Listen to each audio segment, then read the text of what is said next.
এই কাৰ্যসূচীটো আমাৰ 4টা সংগঠন মিলি হৈছে আৰচু আৰু মহিলা পৰিষদ আৰু RDC আৰু গণমঞ্চ ৰাভা গণমঞ্চ। আমাক জন্মনি ৰাভাৰ ন্যায় লাগিবই আৰু অসম চৰকাৰে এতিয়ালৈকে একো কাম কৰা নাই যে CBIক তদন্ত দিয়া বুলি মুখ্যমন্ত্ৰীয়ে ঘোষণা কৰিছিল, কিন্তু এতিয়ালৈকে CBIয়ে হাতত লোৱা নাই। এইটোৰ কাৰণে আমি দুখিত। যিমান দিনলৈকে জন্মনিৰ ন্যায় নাপায় সিমান দিনলৈকে আমি প্ৰতিবাদ কৰিয়ে থাকিম আৰু এই প্ৰতিবাদ তীব্ৰতৰ হ'ব।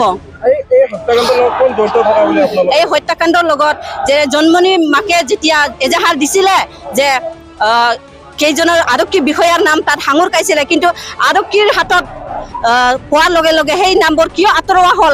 এই প্ৰশ্নটো আমাৰ পৰা মুখ্যমন্ত্ৰী মহোদয় আমি প্ৰশ্ন কৰোঁ যে এই দোষীবিলাকক কিয় এতিয়ালৈকে আৰক্ষী বিষয়াবিলাকক এতিয়ালৈকে কিয় ৰিজাৰ্ভ ক্লজ কৰিব পৰা নাই আমাৰ গৃহ বিভাগে? যিহেতু আমাৰ গৃহ বিভাগ আমাৰ মাননীয় মুখ্যমন্ত্ৰীৰ হাততে আছে, কিন্তু মুখ্যমন্ত্ৰী ইমান গুৰুত্ব দিয়া আমাৰ চকুত পৰা নাই এতিয়ালৈকে। অসমৰ জনসাধাৰণে এটাই প্ৰশ্ন যে এতিয়ালৈকে কিয় সেই দোষী কিয় গ্ৰেপ্তাৰ কৰিব পৰা নাই?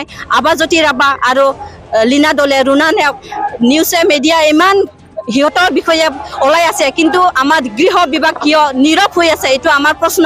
এইটোৰ কাৰণে জন্মনি ৰাভাৰ যেতিয়ালৈকে ন্যায় নাপায় আমি তেতিয়ালৈকে আমি আমাৰ আন্দোলন তীব্ৰতৰ কৰি থাকিম, আমি আন্দোলন কৰিয়ে থাকিম। ধন্যবাদ। জন্মনি ৰাভাক হত্যা কৰা হৈছে পূৰ্ব পৰিকল্পিত হত্যা বুলি সকলোৱে জানে। পোষ্টমৰ্টম ৰিপৰ্ট চব কেইটা যদি ক'ব লগা হয়, শুনিব লগা হয়, আমি শুনি পাইছো নিউজ মিডিয়াত। জন্মনি ৰাভাৰ যি ৰহস্যজনক মৃত্যু এইটো আমি কেতিয়া মানি ল'ব পৰা নাই যে সেইটো এক্সিডেণ্ট হৈ মৰা।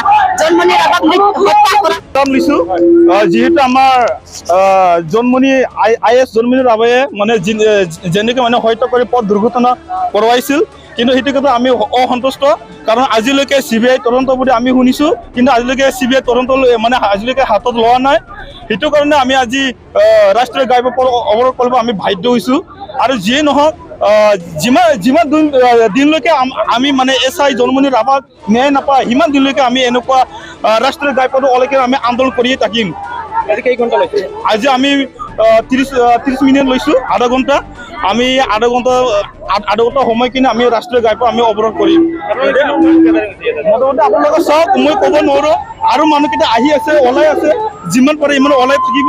এতিয়া আপোনালোকে চাওক ইমান হাজাৰ মানুহ আৰু চাগে নিশ্চয় আহিব আমাৰ মাজত।